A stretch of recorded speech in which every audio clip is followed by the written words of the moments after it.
Welcome to today's session, Ethical in the 21st Century, Digital and Analog Dilemmas, presented by Ed Johnson. Ed Johnson obtained a bachelor's degree from Auburn University and a master's degree in clinical counseling from the Citadel. Since March 2010, Ed has worked at the Southeast Addiction Technology Transfer Center, located at the National Center for Primary Care, Morehouse School of Medicine in Atlanta. He is currently the Associate Director for Training and Technical Assistance. For the previous 20 years, he has held various clinical positions at Charleston Center, and for the last 10 years serving as Program Administrator for the Opioid Treatment Program and Infectious Disease Service. He has provided numerous trainings in the Southeast on treatment and recovery-related topics. He is currently credentialed licensed as Licensed Professional Counselor, Licensed Addiction Counselor, Licensed Addiction Counselor Supervisor, Master Addiction Counselor, a Certified Clinical Supervisor, and a Certified Peer Support Specialist. For the past 37 years, Ed has been a person in long-term recovery from substance use disorders. Before we get started, we have a few housekeeping items. This year we will be using the Whova app for chat and Q&A and not Zoom, so please use the chat box in your Whova app to engage with us. We will be looking at the leaderboard and giving out prizes through the platform for those engaging in the app. Please rate the session afterwards in Whova and navigate to the LMS for the session quiz and certificate. Now please join me in the chat to welcome our speaker. All right. So there we go. There I am. All righty. So good morning, y'all. Hope you had a nice and nourishing breakfast. Didn't have too many pork products because pork products tend to put people to sleep.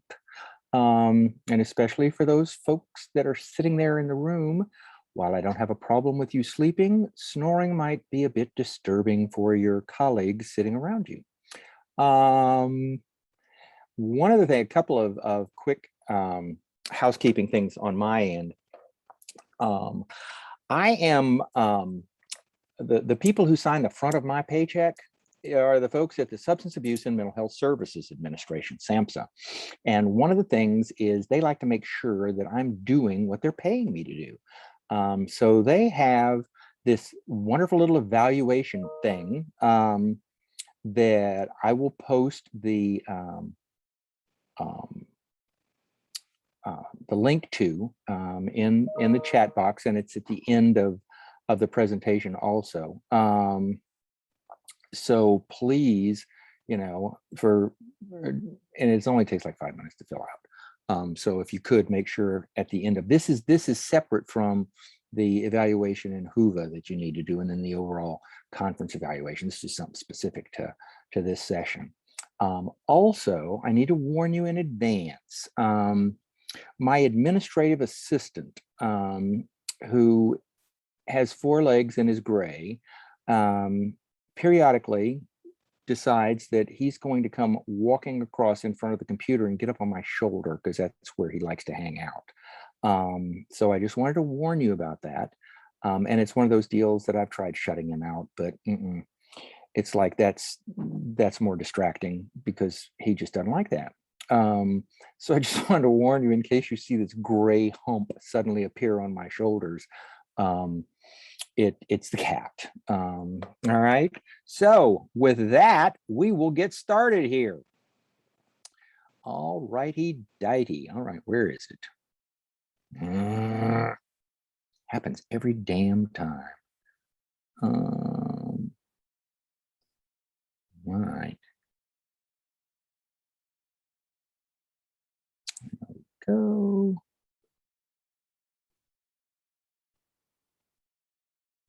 Oops. I'll try this again. All righty. Okay. One of the things that you might have looked at the topic or the title and thought, what the hell is he talking about? And what we're going to talk about today in our quality bonding time that we get to spend together is a couple of different aspects of ethics. Some of the standard old school kind of things with respect to dual relationships and face-to-face self-disclosure and that kind of stuff. We're also going to talk about some things that are more relevant with respect to technology. Because, you know, like a lot of folks, a lot of counselors of my vintage, when I was in grad school, we didn't learn about any of this stuff. I mean, for heaven's sake, when I was in graduate school, to give you an idea, a couple of years before I got into graduate school, 1984, I was still in the Navy, and on the naval base Charleston, it's a pretty big naval base at the time, they only had one fax machine. Okay. And that one fax machine was this cylinder thing that you put a piece of paper on, and it had this little stylus that went across. It took forever, but that was the extent of it. It's like, so, all righty then. And in graduate school, no, voicemail was still a separate machine. You didn't have to worry about faxing because it was the fax machines were HIPAA compliant because they didn't store the information. Okay, so one of the things I always like to do is my colleagues that are at the Mountain West Addiction Technology Transfer Center, they developed a lot of this, the digital aspect of this curriculum, and I always like to give them their propers for doing that. Now, briefly, we're going to get into, because this is another thing SAMHSA requires of us, because they just sort of like to make sure that everybody knows that they're paying for this show. They wanted us to make sure everybody knows about the various technology transfer centers that they're funding. In addition to the Addiction Technology Transfer Center, which I'm a part of, SAMHSA also funds, and there are 10 regional centers like ours. They also fund 10 regional mental health technology transfer centers and 10 prevention technology transfer centers. And they do the same thing with respect to prevention and mental health that we do with respect to addiction and recovery. They're there to provide technical assistance and training, okay? They also, all three of them, also have specialty ATTCs. One is devoted to Native American and Alaska Native, working with that population. The other is focused on Hispanic and Latino populations. So it's one of those things, if you need subject matter experts with respect to working with those two populations, you can access them through us. I mean, as far as clicking on the website, it's ATT, and I'll put this in the tab in the chat. It's ATTC Network, one word, .org. All right. Here we go.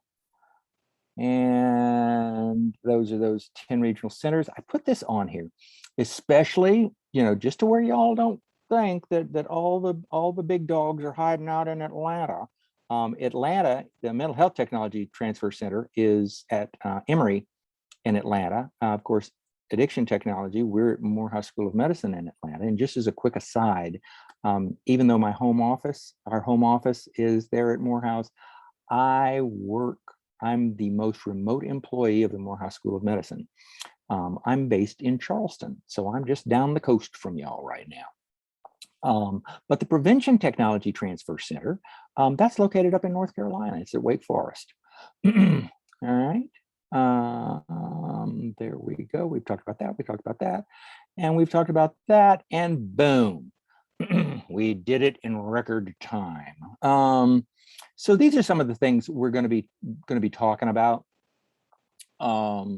Today, we're going to be talking about, it's real important for people to understand the difference between ethics and morals and values in the law, because there is a difference. We're going to be talking about boundary issues and boundary violations and dual relationships.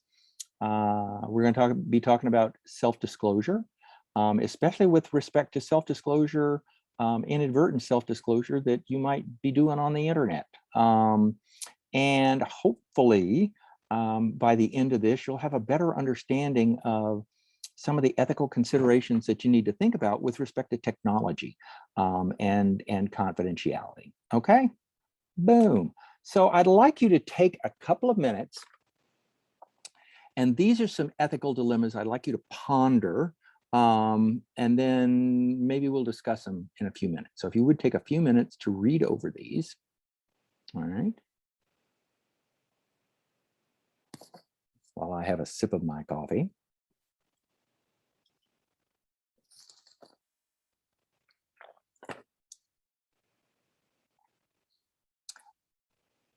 And just in case you haven't figured it out, these are jokes. They aren't serious.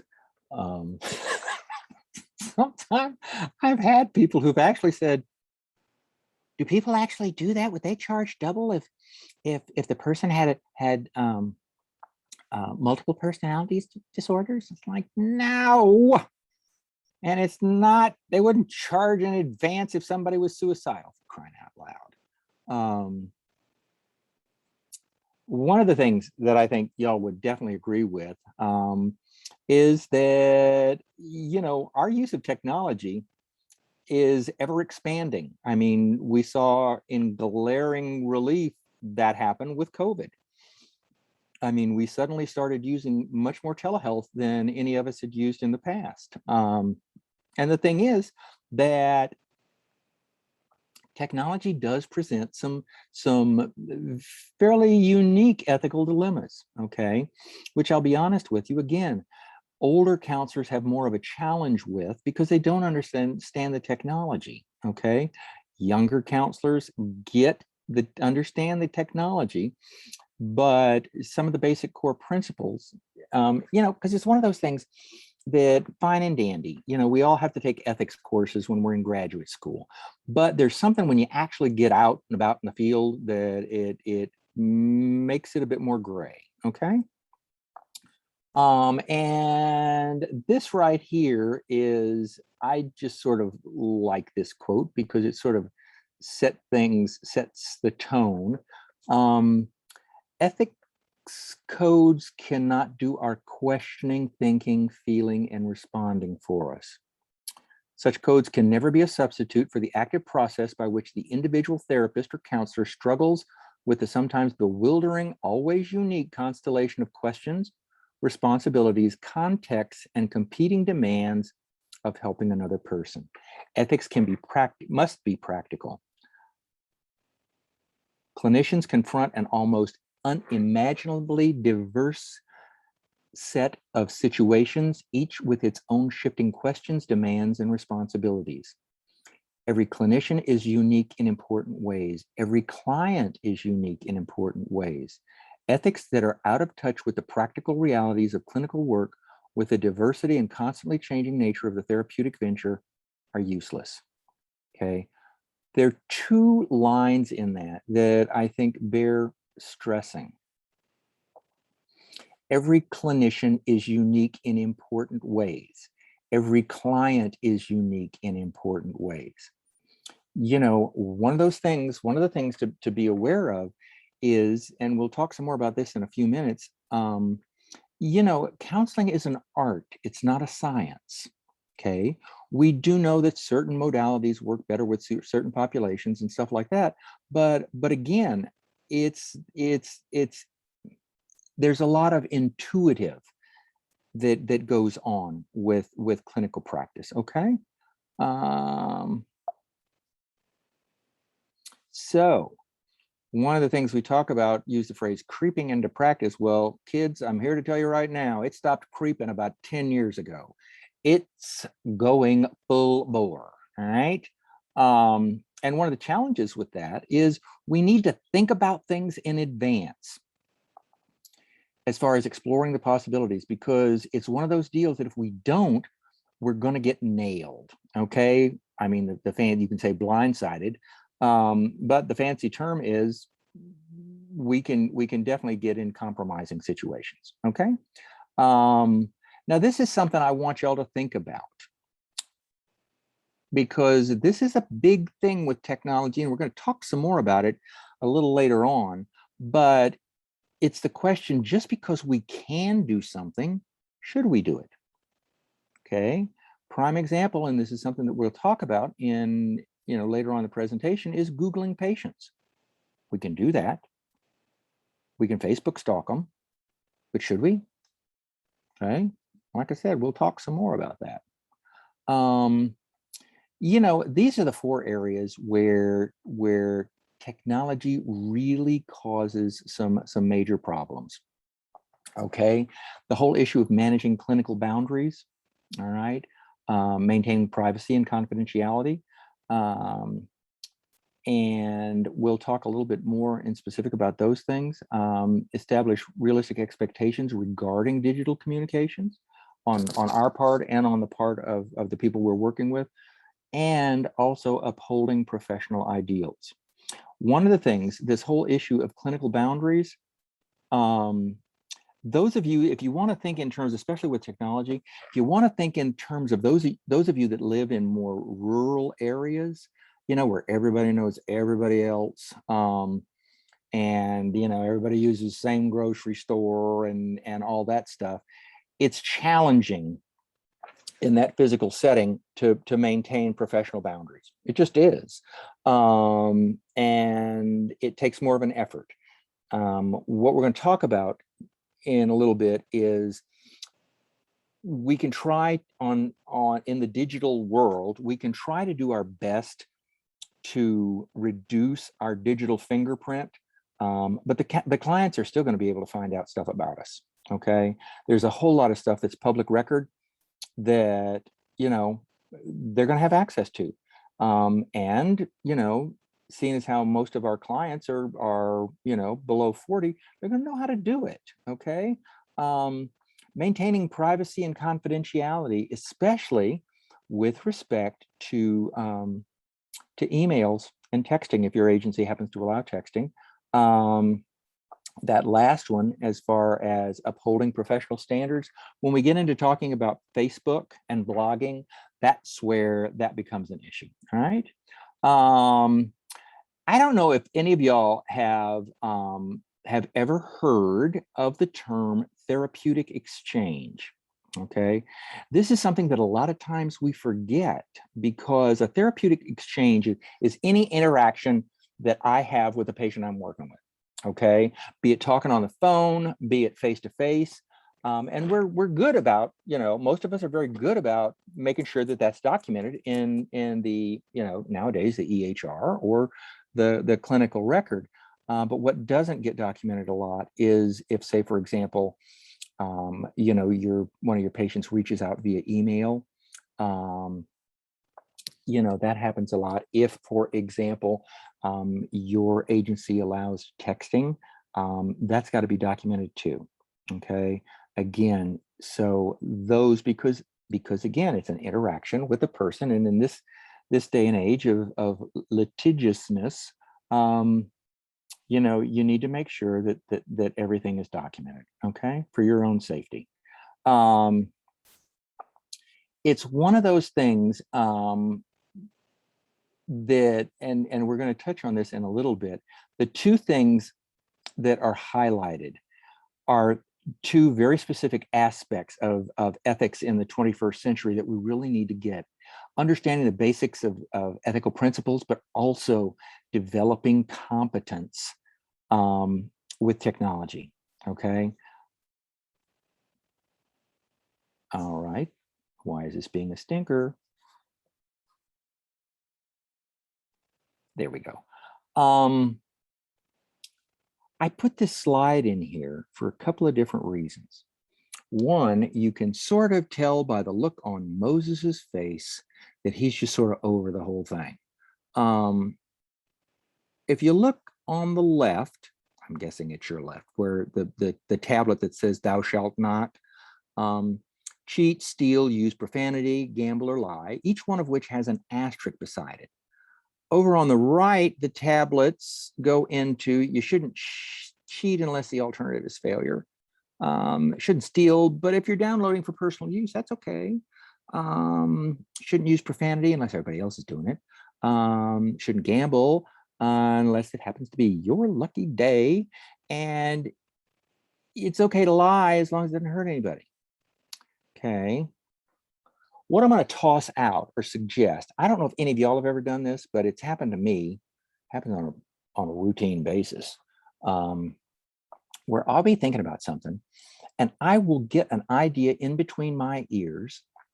And I think it's the best of the best. It's like, oh my God, this is going to get me a Nobel Prize. I just know this is going to get me a Nobel Prize. But as soon as I verbalize it, as soon as I get it out of my mouth to somebody else, as soon as it comes out of my mouth, it's like, what in the name of heaven was I thinking? That is dumber than dirt. Okay. Verbalizing stuff, talking about stuff, getting these ideas that are over here on the right, when they pop into your head, talking to someone about them before you act on them. When we're talking about ethical dilemmas, okay, that's important. Always, always, always, especially when you're new in the field, do not try and make ethical decisions on your own, okay? Because again, you know, ethics are not black and white. There's a whole lot of gray, and we'll talk about that some more too, all right? Some common definitions that we need to just make sure, because I'm one of those people, it's like making sure that everybody is on the same page with what a word means. Call me crazy, but early on in my professional career, I did HIV, and I did it up until 12 years ago. I did HIV testing and counseling. And it's one of those things I learned real fast that I needed to make sure that I asked somebody what they meant when they use certain terms, because what I thought the term meant and what they thought the term meant were light years different. Okay. I don't know if any of y'all have ever experienced that, but my guess is you probably have. The deal with principles, okay? Notice they're fundamental truths, okay? And it's one of those deals. Notice in the last line there, the rules of conduct. And then you'll notice the part of the Hippocratic Oath, above all, do no harm. That's a principle, okay? Then we've got morals, okay? Morals are individual principles with respect to what's right or wrong. And it's important to understand that morals tend to be, again, that first word in the definition, individual. Okay, they're subjective. What one person might consider moral behavior, another person might not. Okay, and then we've got values.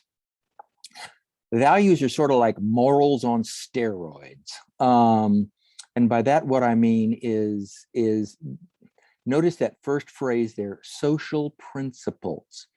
Values are things that are determined by certain groups or a society as a whole, okay? And they can really be subjective. And one of the things, I don't know if you've ever noticed or not, but using, for example, the term family values, okay?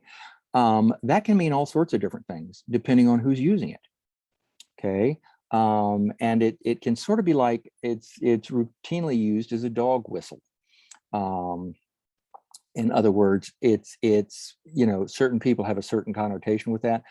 The issue is that with all three of these, they're variable, okay? They're societally structured. So it's important, societally dependent, okay? So it's important to get it that it's a bit more challenging to base ethical principles, ethical decisions on especially morals and values. That's not to say you shouldn't have your own personal morals and values, but as far as a code of ethics for our profession, that's where it gets dicey. Okay. All right. Some assumptions that I want y'all to think about. Okay. And I hope y'all agree with this. And if not, we'll talk about it later.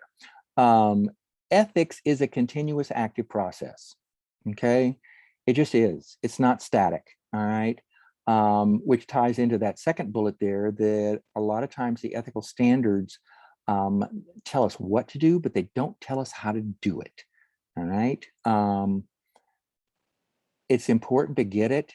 And if I was actually there with y'all, I'd ask the question of how many of y'all have, say, been in the field for under 5 years, and how many have you been in over 5 years? Because usually the folks that have been in the field over 5 years are very well aware of the fact that ethical dilemmas happen quite frequently. They're not rare occurrences. It's important to get that each situation, while it might be similar in a lot of respects, is unique. Okay. There that issue is too, which goes back to the whole issue of therapists are human beings. The one thing all of us are good at is, and the only thing that we're all perfect at, is being perfect human beings. And as perfect human beings, sometimes we make less than appropriate decisions. And the last one there is real important. In a few minutes, we'll talk about something a bit more specific with respect to that.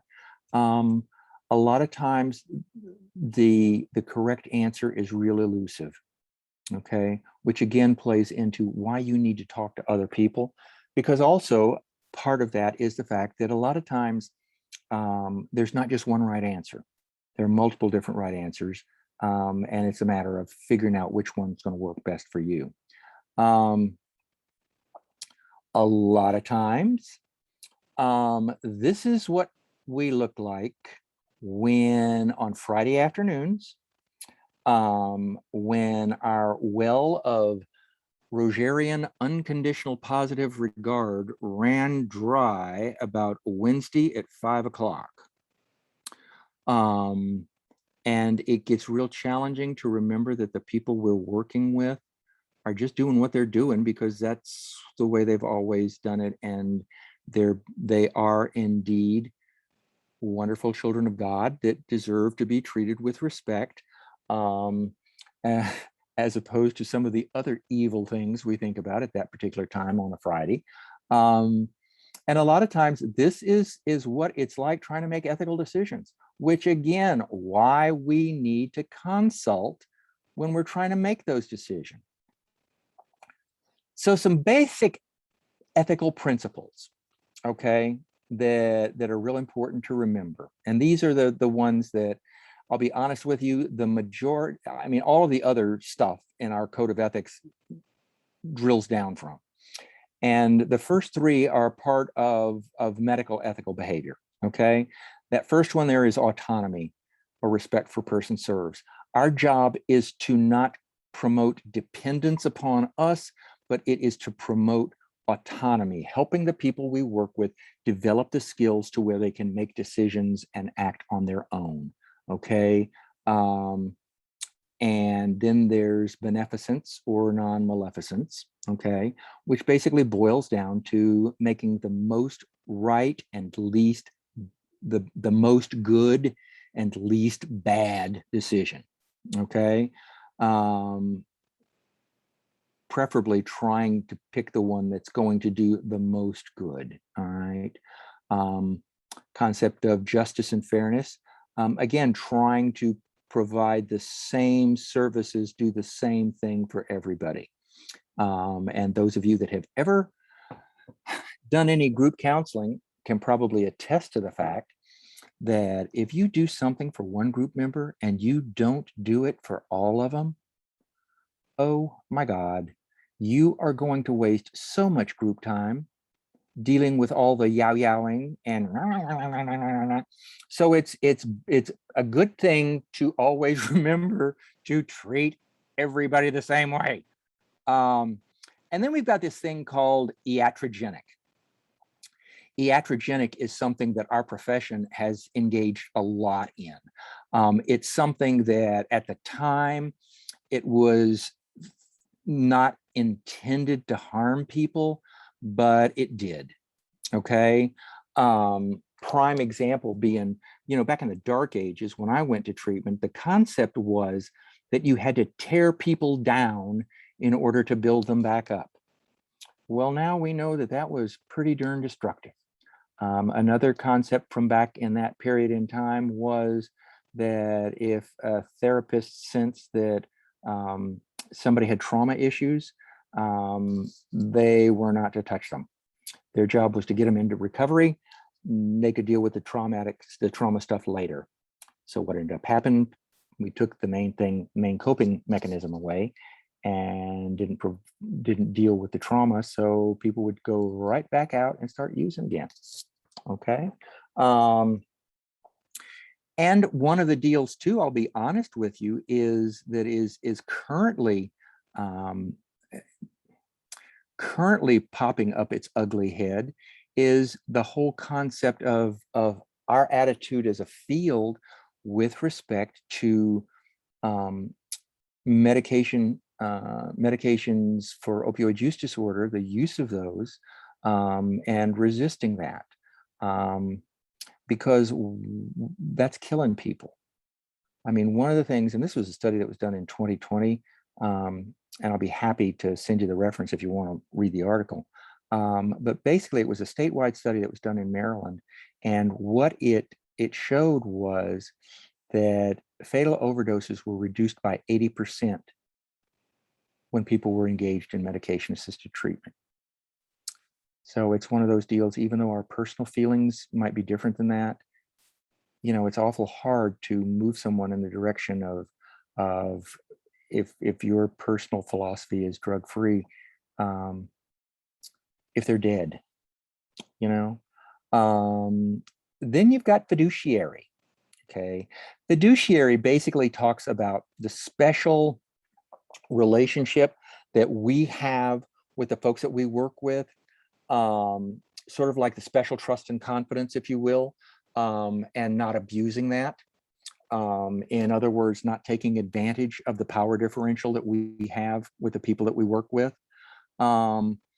These are just to give you an idea of the NADAC Code of Ethics. And I would I'm going to just toss this out. We all have specific codes of ethics respecting our individual licenses or credentials. We usually have to renew our licenses or credential every 2 years. A lot of us, we read the ethical canon when we first got into the field, and every time we've got to sign off saying we're aware of it and we'll stick to it, but we don't actually read them. So what I suggest folks do is actually take the time when it's coming time to renew your license or your certification and go to the licensing board's website, download the ethical canons and look over them. Because what we're held accountable for is not the stuff that we agreed to back when we first got our license. It's the stuff that's current now. And saying, oh, well, I didn't know that, is not going to keep you out of trouble. Okay. Some things to think about, and I know there are all sorts of ethical decision-making trees, but just some general things to think about. A lot of times when we're trying to make an ethical decision, we've got sort of a gut feeling that, something isn't right, but you're not sure what it is. And supervision.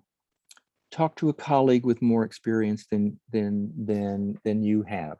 Also looking at it from the perspective of when you're trying to come to a decision, who else is going to be I almost said infected, affected by the decision you're about to make. The whole issue of is it my problem? In other words, have I caused this? by something I did? And is it my responsibility to resolve it? And if so, how far what do I need to do? Supervision. And some other things that are important for you to think about. There is very, very, very much difference between professional ethical standards and personal values, morals, and religious convictions. Okay. First and foremost, we need to make our decision as frequently as possible based on the ethical standards that we are performing under. And something to toss out, because this is at this point in time, one of the things that we really, really, really need to be aware of at this point in time is what things fit into our scope of practice. Okay. I'm a licensed professional counselor. I'm a licensed addiction counselor. And I'm a supervisor. None of those credentials, the things I had to do to get those credentials, trained me with respect to medical things, okay, or pharmaceuticals. They just didn't. I'm not a doctor. I'm not any kind of healthcare practitioner. So I don't have the right, I don't have the authority to discuss with patients what kind of medication they should or should not be on, especially if it's prescribed by a doctor. I mean, again, it would need to be prescribed by a doctor. I'm not talking about what they're taking on the street, I'm talking about stuff that's been prescribed by a doctor. Why that is relevant is in this day and age, especially when we're talking about opioids and medication-assisted recovery. If you, or a lot of times when this happens is when you have, I don't know if your agency has like recovery techs or recovery assistants who usually, have been in recovery a couple of years and are very fired up and excited and don't have a problem telling patients in the detox unit what medication they should and shouldn't be on. That's not in our scope of practice. And if we tell somebody that they shouldn't be on a prescribed medication and they stop taking that prescribed medication, and like with respect to stopping buprenorphine or methadone, and they start using again and overdose and die, if the family finds out that somebody at our agency told them not to take that medication, the family will sue the living daylights out of you, and you won't have any recourse because you or that recovery assistant that works for your agency, it's one of those deals, it's a deal with supervision, it's called vicarious liability. Vicarious liability basically means that the courts have established that staff, clinical staff and support staff, there's a reasonable expectation that they be supervised. So if say, for example, a counselor or a recovery assistant pulls something like that, not only would the counselor or the recovery assistant be held liable, but the whole agency would. In specific, the director, and if you're the supervisor for that individual, it would be you also. Important to get it. Ethical dilemmas can be addressed in many different ways. I have beat on this for at least the last however long we've been together, okay? Always, always, always consult. Either with your supervisor, the clinical supervisor. Sometimes people get a bit queasy because your supervisor is also the person who does your performance evaluation that for a lot of folks is, determines whether they get a raise or not. In which case, talk to another supervisor. Talk to the treatment director. Or in the least, or at least talk to somebody, either a peer or a clinician that has been doing what you're doing for a little bit longer than you have, okay? But don't do it yourself, all right? Now, moving into a little bit of technology here.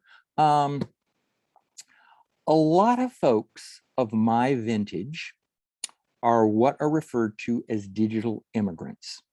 Just like immigrants, period, a lot of folks, when they moved here from another country, especially even countries where English is the primary language, they still have to learn different customs, different, slang terms, if you will. And especially if somebody is coming from a culture that does not speak English as the first language. And, it's one of those deals that usually the first generation or the parents, it's very, they what limited English they know is pretty rough. Okay. My shore duty assignment when I was in the Navy was up in Wisconsin and Milwaukee had a very heavily Eastern European portion of the population. And when I'd call somebody, I mean, this was before answering machines, I'd dial a number and the person would answer the phone, hello, and I'd say, is John there? Could I speak to John, please? John not here. John work. Okay. When do you think he'll be back? John not here. He work. Could I leave a message? John not here. He work. So it's like, that was as good a English as Nana had, but again, immigrants, first generation, depending on how old they are much more fluent. Second generation, it's innate. Okay. That's the way it is with technology. All right. And it's one of those deals that they have the cutoff if people who are born before 1964, but that's not a really good good bellwether, because of course Steve Jobs and Bill Gates were born before 64 and they're quite adept at it. And for those of you that might not know, this black thing right here, that's a phone. I got a colleague of mine who when her mom died, she and her kids, who were in their middle to late 20s, were cleaning out mom's house in the attic, and there was one of these up in the attic, and one of the kids goes, what's that? It's like, it's a telephone. It's like, it's like, well, how do you use it? And it's like, you dial the number, dial somebody up. No. Why, yes it is. For a lot of folks that are digital immigrants, this is a facial expression that routinely comes up from the standpoint of, you have absolutely no idea what you did, but everything you did just disappeared. Now then there are folks who are born after 64, especially folks who are Gen Z or millennials, who are digital natives. I mean, one of the things that just makes me bananas is I have to go and ask my next door neighbor's 14-year-old daughter how to do things because I have no idea. And it's like, and every damn time, girlfriend looks at me and goes, oh, Mr. Johnson, you mean you don't know how to do that? And it's like, girl, if I knew how to do it, I would not be mortifying myself by standing here at your door asking you how to do it. But then the bottom line is, for them, because it's like second generation, they grew up with technology. So people, again, millennials and Gen Z folks, and even to a certain extent, Gen X folks, they don't have a problem with technology. Okay. It's almost like they've got digital DNA. Now, some differences between immigrants and native, there are a couple of things that these aren't consistent. Immigrants aren't real fond of texting, but natives love the living heck out of doing texting. I love texting personally, especially with people, the ones you can't get off the phone when you get on. Send them a damn text, and then if they call you right back, just let it go to voicemail. And now, granted, long drawn out conversations on via text wear me out because I can't type that fast. One of the things too is a lot of times digital immigrants prefer reading text, reading books or magazines, whereas natives, it's sort of they can do multimedia things, they can multitask. Again, the whole issue of digital natives are much more comfortable, social media, messaging, texting, the whole deal simultaneously. All right. Some things to think about as far as what type somebody is. And I mean, I know folks that are my age who are, because of their attitudes and their ability to comprehend, that they have a much higher level of comfort with technology than I do. Okay. Now, some of the reasons why this is important, and I'll be honest with you, this is from 2003, and these percentages have changed, but I really like these slides and I can't change them. So what I want to point out is that where it says 75% of SUD treatment workforce is over the age of 40, that has dropped down. It's now down to 50%, okay? And it's continuing to decline. This is also declining, or actually it's increasing from the standpoint of clinical directors report being somewhat proficient with technologies. More clinical directors, again, are younger and they're proficient with the technology. This one right here is the biggie. Of the people we work with, 70%, and this has remained constant, 70% are under the age of 40. So our patients are extremely competent in technology, which means that it's a big old digital divide between some of us and the folks we work with, okay? Which can be problematic. And I'll mention this now, but we need to mention it again, or I'll mention it again later on. It's real important, whether you choose to use social media or not, that you at least become familiar with it, okay? And its capabilities, all right? Now, when we're talking about self-disclosure, the whole deal with self-disclosure basically fits into the category of its boundary between us, our private self, and the outer world, okay? And most of us, especially clinicians, learned a long time ago that, to ask that question before we self-disclose, whose needs am I meeting by self-disclosing? And unfortunately, for a lot of newer clinicians, and this, is not across the board, but it does tend to happen with newer clinicians, is there's a sense of wanting to be liked by the patient, wanting to be the patient to be able to feel comfortable. And so they do a lot of self-disclosure up front to jumpstart that. And that's not the most appropriate. Of course, one of the ever popular ones that we usually a lot of time get asked as clinical staff. Now, this is different from with peers. Peers, their recovery status is why they're peers. Clinicians, no, but we get asked on a routine basis, are you in recovery? And there are a couple of different ways of responding to that, or in my experience. One is the ever popular, it's like if you have a cancerous tumor in your brain, do you want to have a surgeon who has had a cancerous tumor in their brain and survived it? Or do you want someone that knows how to remove that tumor and has had the training in that? Okay, that can be a bit snarky sometimes, so you might want to, not use that very often. Another one is to use a little motivational interviewing and basically, twist it around from a standpoint of, what I'm hearing you say is that recovery is really, really important to you.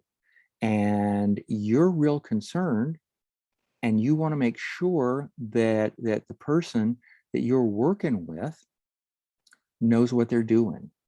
And yes, I've had years of experience doing this, and I've also had a lot of training to do this. So I think we'll be able to work together. All right. A lot of times that works. Sometimes every now and then you will get somebody who's like, you didn't answer my question. But go with it. I think y'all would agree that technology has indeed redefined the whole process of self-disclosure. just has. And this is important right here when we're talking about self-disclosure.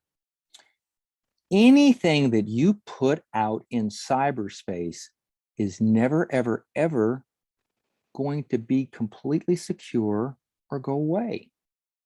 Okay. It's like the whole topic of emails. You know, you might delete the email from your server, but they're still going to be out there, and the person you sent them to is going to have copies of it, and Lord knows where else they might be. And this is not a political statement by any stretch of the imagination, and please don't take it as such. But I think all of us, you know, if you were, you know, not under a rock in 2016, are quite aware of the fact of what happens when you do try to delete emails. They're able to be found, and so it gets messy. All right. And one of the deals too is, how many times have you seen in the recent past where stuff that people might have put on Instagram or Facebook or Twitter, you know, 10 years ago, comes back to bite them in the butt? So again, it's one of those deals that you need to be aware of what you're putting out there, because it does have the potential to come back and haunt you. It's one of those things too, that even something as simple as liking something that somebody posts on Facebook can get you into trouble. All right. Again, it impacts. Remember, one of those things that we talked about, one of the deals with technology that we had to be very careful of as far as our reputation and our credibility. We need to be real aware of that with respect to things that we post online, because again, it reflects on, and we'll talk about some specific examples in a little bit here, but it's one of those things that it can reflect poorly on our field, and definitely can impact your relationship with the people that you work with. All right. The question comes up a lot whether behavioral health professionals should or should not participate as private citizens on social network sites. Okay. First off, you need to find out what your agency policy is on that and abide by your agency policy. If your agency policy allows it, there are a couple of things that I would strongly suggest you do. One of which is make very, very sure of what your security settings are. Make very, very sure that you have it set up so that if somebody tags you in a post, you have the ability to approve or disapprove whether that thing goes out. Another thing is, and this is something that a lot of folks do,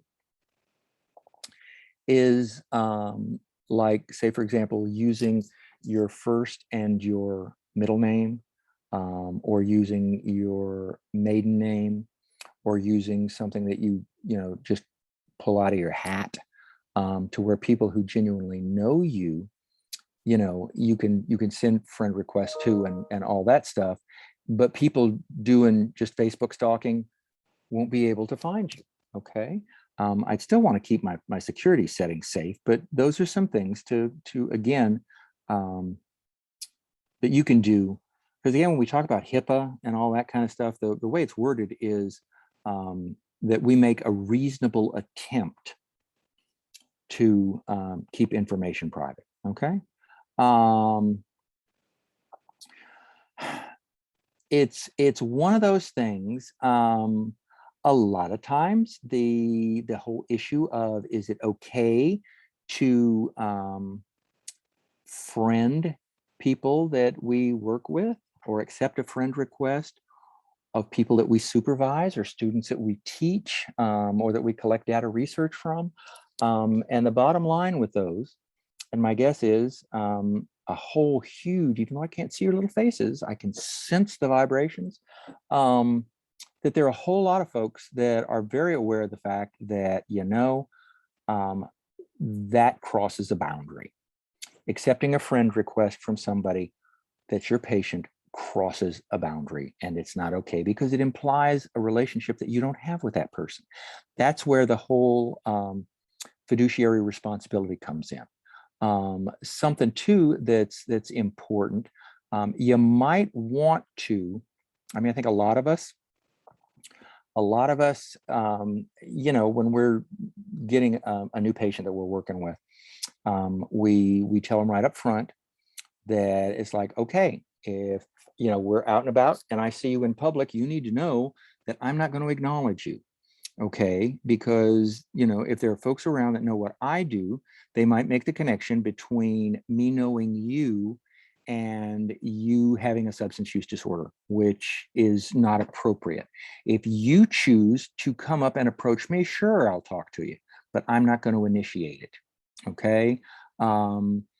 Another thing you might want to let them know right up front is whatever your agency's policy is with respect to responding to emails, or, and we'll get into that in a little bit later, but that you know, you're not allowed to accept friend requests. So that even though, you know, they might not remember it, that you tell them up front. Some folks, you know, some agencies have, you know, big O, you know, informed consent kind of deals, and they include that on there. Something too to be aware of, if you know, there are some agencies that do request that their patients friend them so that they can keep an eye on their Facebook page. And what you need to know if your agency does that is that that's not okay. You need to get consent to do that, and the patient has to have the opportunity to where they can opt out. Okay. And if you don't have permission, and this is something we'll talk about some more in a little bit, if you don't have permission, you know, don't do it from the standpoint of what in the hell are you going to do with that information that you find on there anyway? You can't do anything with it. Okay. So I think most of us are well aware of this online disinhibition effect. I mean, it's one of those deals that, for starters, people will say stuff on the internet, on Facebook, and it's like, what in the world makes you think that that's appropriate to say that? It's like, it's a sense of anonymity. I mean, and it's one of those deals, I think, you know, with COVID and everything else, it's gotten worse from the standpoint that a lot of folks, it's like, you know, COVID has allowed them to let their inner butthead out to play, and people just say nasty things.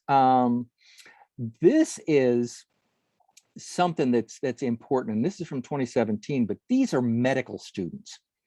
18% reported posting scenes of intoxication, 14% reported posting profanity, 4% reported posting sexually suggestive material, none of which are appropriate for their profession.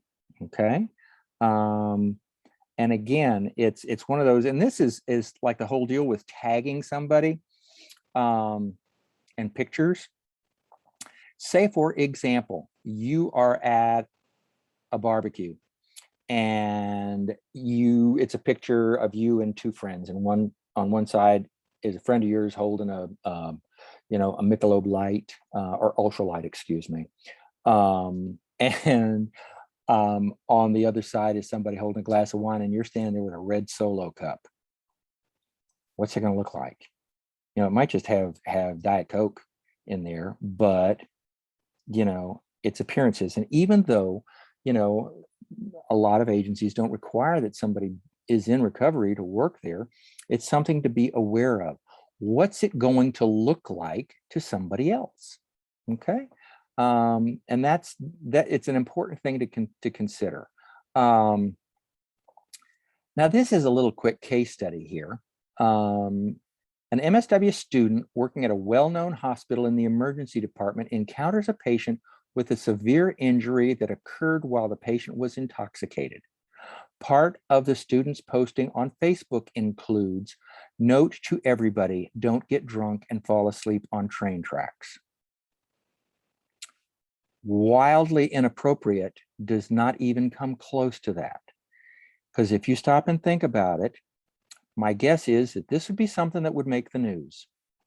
Okay, in which case you have just disclosed that this person was intoxicated. You have just disclosed their medical status, all of that, which is just not appropriate. It's one of those things that again, we'll talk about a little more, but it's important to think before you post. All right.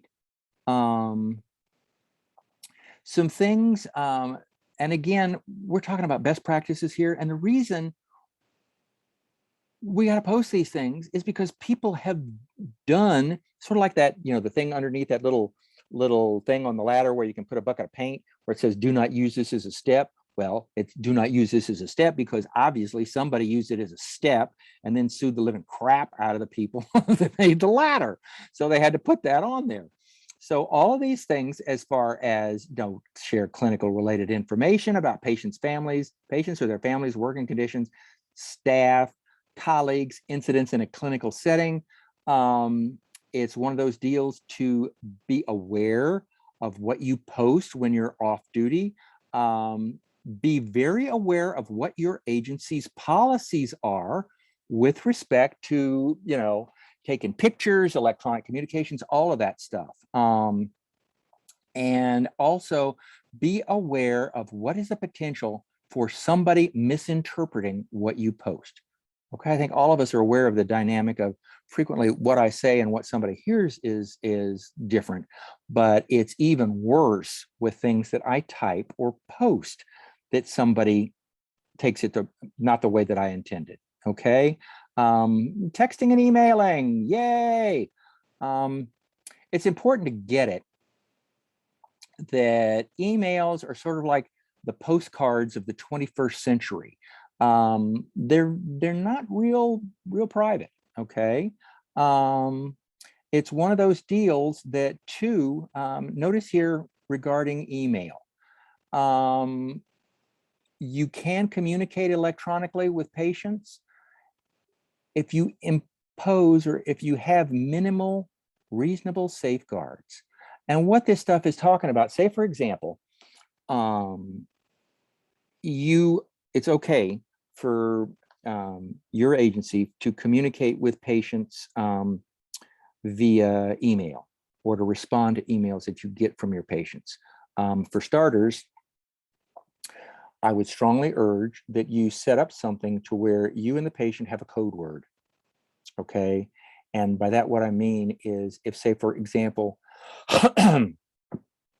you send an email to the patient with that code word in the subject line. And if they respond with what is their code word, you know you are talking to the person who's the patient.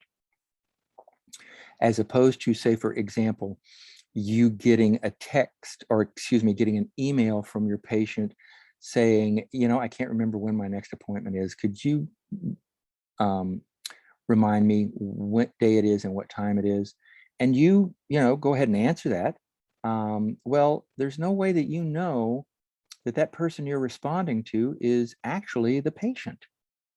For all you know, it could be their significant other and they left their email open and you're not authorized to disclose stuff to their significant other, and you've just confirmed it. You've just blown their confidentiality. So that's where this whole thing of setting up, it's sort of like, you know, we're supposed to do with sending faxes, as far as making sure that the person we're sending it to is and confirming the phone number that we're sending it to where it goes to where it's supposed to go. Also, regardless of even if you have that, limit the amount of information. You know, and a big thing that you probably really need to stress to your patients, again, our patients, the folks we work with, are quite comfortable, you know, communicating with emails. And so a lot of times we need to stress the fact that we're not going to conduct therapy via email. You know, we can do short little things, but we're not going to conduct therapy via email. All right. Something to think about, you know, do you or your staff, are you allowed to text clients or receive text from clients? Nowadays, I mean, and I'll strongly suggest this, if you have an agency phone, it might be okay, but it probably isn't a good idea if you're using your personal phone. All right. And my guess is most of y'all know that. Some things to be aware of that you probably are more aware of now than you ever were before, as far as with video conferencing. And some, notice these asterisk things, they were loosened because of COVID. But things to be aware of is, first off, that you know how to do video conferencing, video counseling, that you've had some kind of training in that beforehand. Because it's like doing, I'll be honest with you, it's sort of like doing trainings. You know, there's a difference between doing a training when you're face to face and doing it via Zoom. All right. So it's a matter of understanding that difference.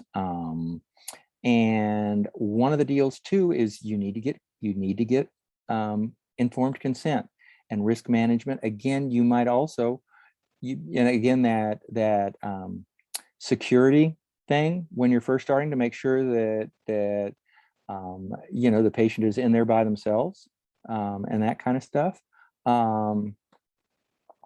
We've talked about this already, that self-disclosure is revealing personal rather than professional information on somebody. Okay, talked about that. We've already talked about this right here as far as when you should use self-disclosure. When we're talking about boundaries, okay, it's important to get it. Boundaries get folks in trouble a lot. Boundaries are what get clinicians into dual relationships, into compromising situations, because not having those firm boundaries, boundaries are a bit more fluid for peers, but still there are boundaries. Okay. It's one of those things that a lot of times it comes up for clinicians, especially. What do you do if, you know, one of your patients shows you're in either a mutual support recovery group or your church? What happens when one of your patients shows up at your church? Okay, do you find another church to go to? No. You might want to, if the church has a fellowship time after the service, you know, you might not want to go hang out with your patient the same way as after a meeting going out for coffee. You know, if you choose to go, you might not want to sit down at the same end of the table with your patient. But for example, those two things, you need to look at it from the standpoint of your own level of comfort. You know, if your patient's going out for coffee and you don't feel comfortable, then don't do it. Okay. If your patient is hanging around for fellowship and you don't feel comfortable being there, don't do it. Okay. Because it's a matter of your comfort level. And that's important. Now, I strongly would urge that where you would cross that boundary and where you would really get into trouble is giving your patient a ride to church or giving your patient a ride to a meeting. That's a boundary violation. Okay. That's no ifs, ands, or buts. You know, back in the day, prior to technology, it was real easy to avoid a lot of self-disclosure. I mean, it was one of those deals that you imagine, you know, yourself, you know, parked here in the castle keep, surrounded by a wall and a moat. You had a lot of control over things. Okay. That's not the case nowadays. All right. It's also important to get that boundary issues start off as clinical issues. All right. They then progress to ethical issues, and then they go into legal issues. All right. It's one of those things that I'm going to tell you this right now. And if you don't remember anything from this conversation, this quality bonding time we've experienced, I hope you remember this. If the words, "I usually don't do this with patients, but in your case, I'll make an exception," comes out of your mouth, you are at the head of that slippery slope and you're going to get nailed. All right. And I mean, and that's just a fact. When you start making exceptions for patients, that's when that's a huge red flag. You really, really should get it. A lot of times, I'm just going to toss this out too. For those of you that are clinical supervisors, a lot of times when I'll do clinical supervision training, I'll ask the question, it's like, so if you were a clinical supervisor and one of your counselors came up and told you that they felt like they were attracted to one of their patients, what would you do? And usually about 2/3 of the clinical supervisors go absolutely bananas as far as, oh my God, that's an ethical violation. And or I'd immediately put them to a different, assign the patient to a different counselor and all that stuff. Rarely do you have somebody, a clinical supervisor, who said, I thank them for feeling safe enough to say that, because it's pretty darn normal for counselors at some point in time in their career to experience that. And where clinicians get into problems with that kind of stuff is when they don't talk about it, because it's like so many other, like that whole deal of thinking you've got a good idea when it's the dumbest idea you've ever had. There's something about sharing that fact that puts it in perspective and takes the power away. Now, if it persists, that's another matter. But again, that's something that is a good thing. All right, because as a clinical supervisor, you can deal with it. All right. If you don't know about this already, I would hope you do. When you blur in boundaries, it messes with the therapeutic relationship. It also really impairs your judgment. It's one of those deals that it can definitely be a conflict of interest, and it can lead to you exploiting your relationship with the client. Okay. And that's that. Some things to think about when we're talking about the whole issue of boundary crossings is, and remember, a crossing is not as bad as a violation, but notice this bottom one here. What's it going to look like to a third party? Say, for example, somebody that you really, really respect in the field, if they were to find out or hear about what you did, what do you think their reaction is going to be? Okay. And if you think they would be sort of appalled, you might not want to do it. What do you think other patients would think about?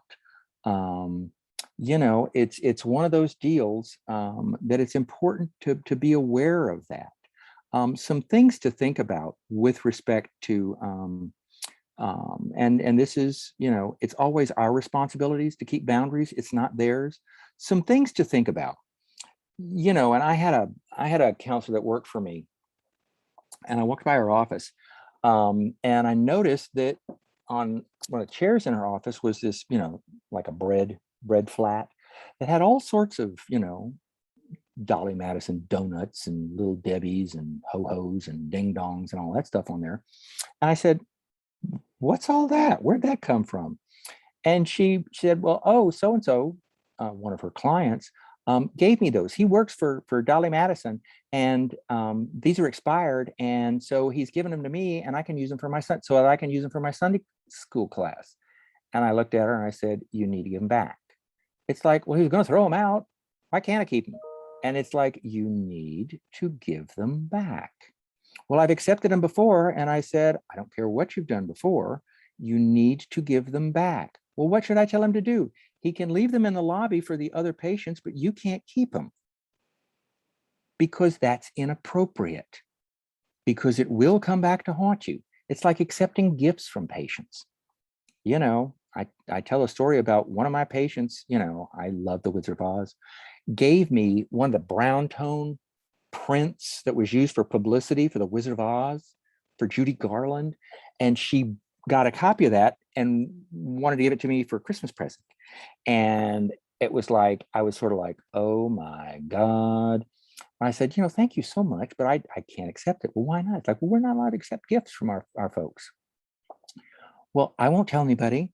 It's like, well, it doesn't matter whether you won't tell anybody or not. I'll know it and it's not appropriate. Well, what am I supposed to do? I got it specially for you. And it's like, and I appreciate your thought, but I can't accept it. I knew that if I had accepted that gift, not that I would have, she had sort of, how should we say, borderline personality disorder traits, that would have come back to haunt me so bad, it would not have been funny. Some deals with social media, okay? These are examples of various social media sites. It's one of those things that you need to understand how they work to stay out of trouble, especially if you're working with adolescents. You need to make sure your folks understand the potential, because a lot of times, and I think, you know, I think we all know that the prefrontal cortex that, you know, houses impulse control and that kind of stuff doesn't get fully developed until, you know, 25, 26. So a lot of times adolescents, and it happens quite frequently from what I've noticed, they will say stuff on Facebook that is wildly inappropriate, or Instagram. And it's like, and part of our responsibility when we work with that population is help them to get it, why they might not want to do that. All right. Here you go. As far as the number of people that are, you know, and it's increased since 2013. And this is something I saw that I thought you might get a giggle out of. You're doing this, it's the wrong way. Another one is this one that I just love. When you're about to Facebook stalk somebody, you are about to view your ex's profile. They are happy with their new life and have moved on. Viewing their profile will only renew your misery and anguish. Do you wish to continue? Yes or no? That would be really nice if you had something like that. This right here is something that it's a bit hard without y'all being able to interact with y'all on this one, but basically it's an example of somebody who did not understand technology, who was basically working with a woman and posted some very much a hospice. She was a hospice nurse, and she posted on, you know, after the person herself posted, hopefully the new happy pill will help along with the increased dose of morphine. I will see you on Wednesday. And of course, it came up after she posted it, her name and where she worked. And so, of course, somebody out in the community, oh, I didn't know you worked with Maria. So it was a train wreck all around. Again, because the woman, the nurse, was trying to be supportive, but she didn't understand that that was not the way to do it. Send an individual, an IM to Maria. Send, make a phone call, send an email, send them a card, but don't do it on social media.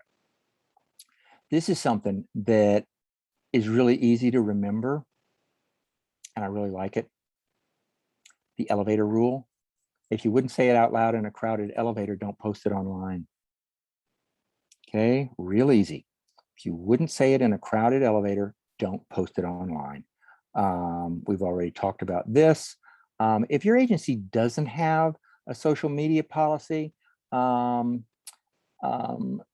social workers have a very good one. So I would suggest that you can pull up the NASW ethical standards, and you can find some really good information. Okay, patient targeted Googling. Is it infringing on a patient's privacy rights? Absolutely is. It's one of those things, and I'll put a caveat with that. If you have a specific reason, say for example, when I did direct services, our residential programs were all on the same floor.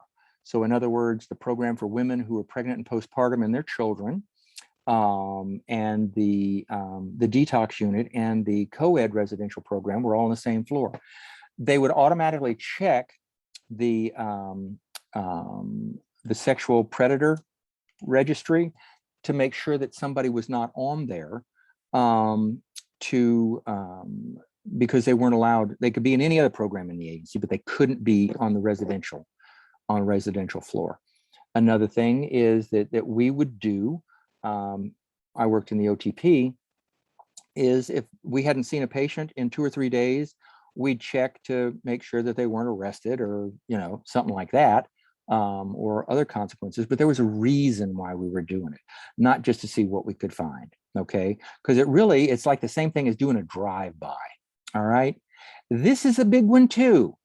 I don't know how many of y'all frequent either Too Many Fish or Tinder or what is it, Ashley Madison or Grindr or Scruff or any of the other hookup sites, or dating sites.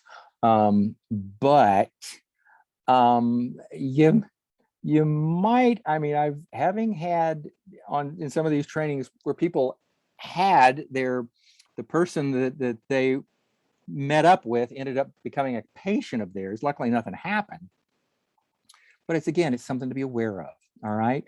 It's important to realize too that your patients are going to know stuff about you. They are capable of looking it up. They just are. Another deal with a biggie is 70% of clients reported finding out personal information about their counselor, but only 28 of them brought it up. Okay. Something to think about too, and think about it in advance. You can talk this over with your supervisor. If, say, for example, one of your patients acknowledges that they looked you up on Facebook or online, how are you going to handle that? Going to make a big deal out of it, or like, okay, what were you looking for? Did you find what you were looking for? But you need to think about that before it happens. All right. Dual relationships. Again, that's basically where that would be what friending is all about. That would be you live in a small town and there is one really good mechanic and who has worked on your car for years, and they suddenly show up and are in treatment with you. What do? Okay, well, in case you don't know it, you probably need to get another mechanic, because what are you going to do if that patient of yours does a crappy job on your car? Okay, that's important. All right, so I'm guessing if any of y'all have typed questions in Whova, I'll get back to you after while y'all are at lunch.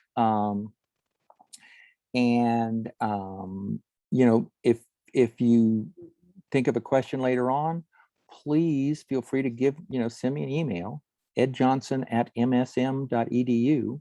I hope you have a wonderful rest of your conference. And this right here is the post-event survey. Okay, you can either use your QCR, or if you would, copy down that link.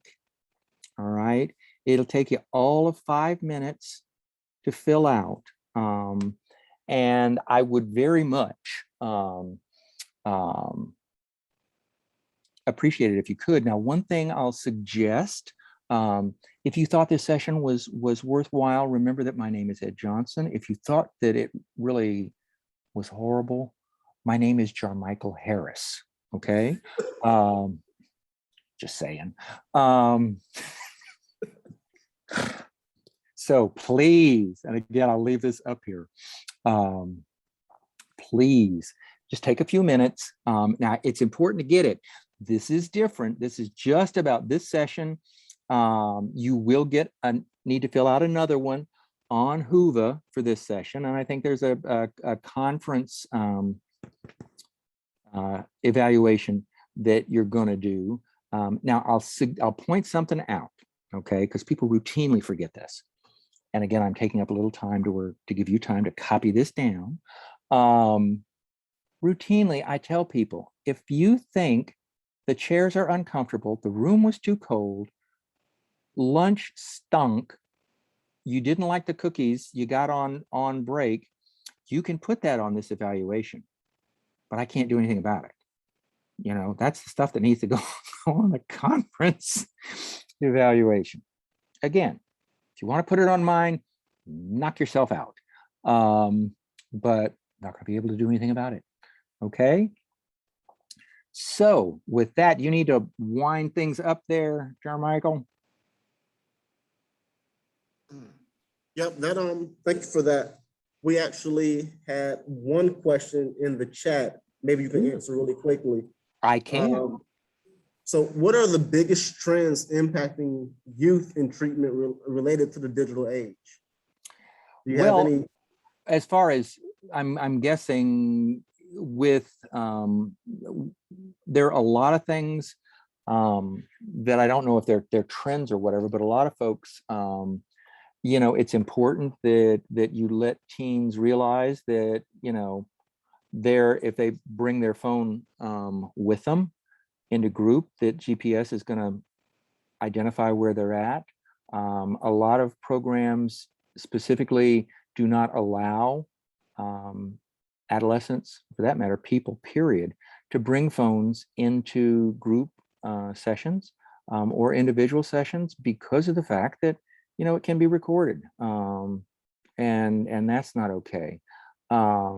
Those are the main things that to be aware of, and also to understand that youth are much more likely to Google you than adults. Okay, and I mean, I'll just interject here. If you're a counselor that works with adolescents, you have my total undying respect. When early in my career, I worked at Charter Hospital in the dual diagnosis unit. If our census was low, one of us would get sent to one of the other units, and I had an arrangement with the other male counselor. It's like, if they need somebody on the adolescent unit, you go, because he liked the adolescents. They intimidated the crap out of me because I never was one. So anything else? I think that does it for us. Thank you so much. This was absolutely amazing. Well, thank you all. And again, have fun, and hopefully, God willing, I'll see you next year. If you show up next year, I might see you in the spring, you know? All right. Take care. Y'all have a good afternoon now. Enjoy your lunch.